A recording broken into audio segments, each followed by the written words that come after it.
साहब जबकि उस समय वो बैरिस्टर बन चुके होते हैं, उस समय की ये बात है बंधुओं।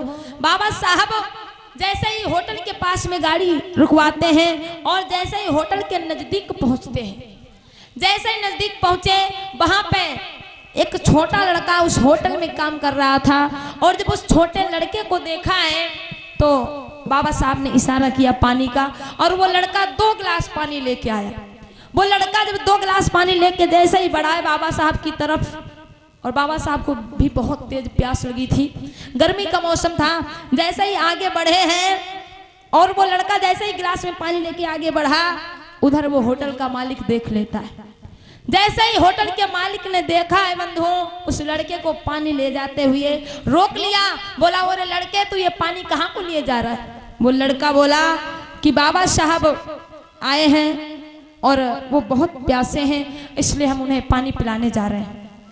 वो लड़का जैसे इतनी बात कहता है, होटल मालिक खींच के थप्पड़ मार देता है और बोला कि वो रे नादान लड़के, तुझे पता नहीं ये पढ़ लिख के बैरिस्टर तो जरूर बन गया लेकिन है अभी शूद्र। ये एक शूद्र है, पढ़ लिख के बैरिस्टर बन गया, 4 पहिए की गाड़ी से चलने लगा, इससे क्या होता है? इसे क्या हम अपने होटल में अपने गिलास में पानी पिला देंगे? अरे किसी सवर्ण व्यक्ति को पता चल गई ये बात तो वो कभी मेरी होटल में नहीं आएगा, मेरा धंधा बंद हो जाएगा। उस लड़के को थप्पड़ मारा और वो गिलास कांच के थे, नीचे गिर गए, टूट गए।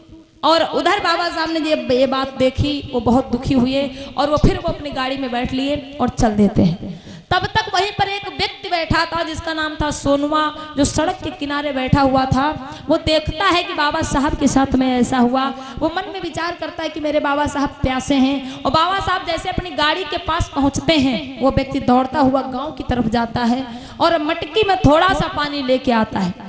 जब तक वो पानी लेके आता है तब तक बाबा साहब वहां से जा चुके होते हैं। वो व्यक्ति वहीं पे बैठ गया, मन में विचार करने लगा कि मेरे बाबा साहब यहाँ से प्यासे चले गए और रोने लगा, वहीं पे बैठ गए।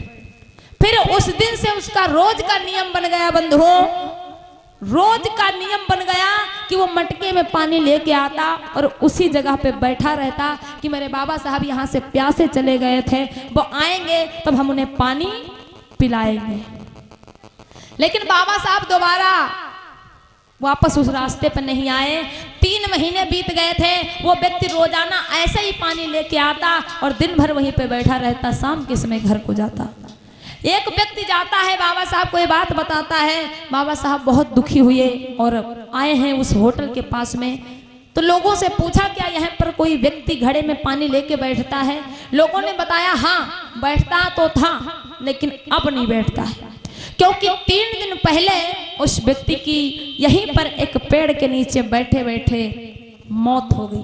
वो व्यक्ति यहीं पर मर गया। सिर्फ आपका नाम रटता था रोज कि मेरे बाबा साहब यहाँ से प्यासे चले गए, और वो इस बात के लिए व्यक्ति पागल हो गया था और उसने भोजन पानी सब कुछ छोड़ दिया, सिर्फ आपके लिए पानी लेके यहाँ पर बैठता था। और आज 3 दिन हो गए, उसकी मृत्यु यहीं पर हुई है। बाबा साहब जब उस पेड़ के नीचे पहुंचे तो क्या देखा है बंधुओं कि वहीं पर मटकी के टुकड़े फूटे हुए पड़े थे। बाबा साहब ने उन टुकड़ों को अपने हाथों में उठा लिया और रोने लगे कि वारे समाज के नियम, वारे समाज की व्यवस्था, जो आज हमारे समाज के लोग इस पानी के लिए पागल हो रहे हैं और इस पानी के लिए पागल होके मर रहे हैं।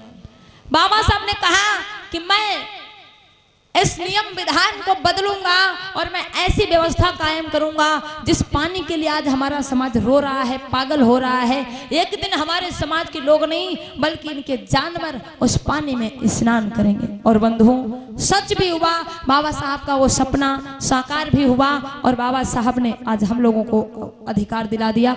और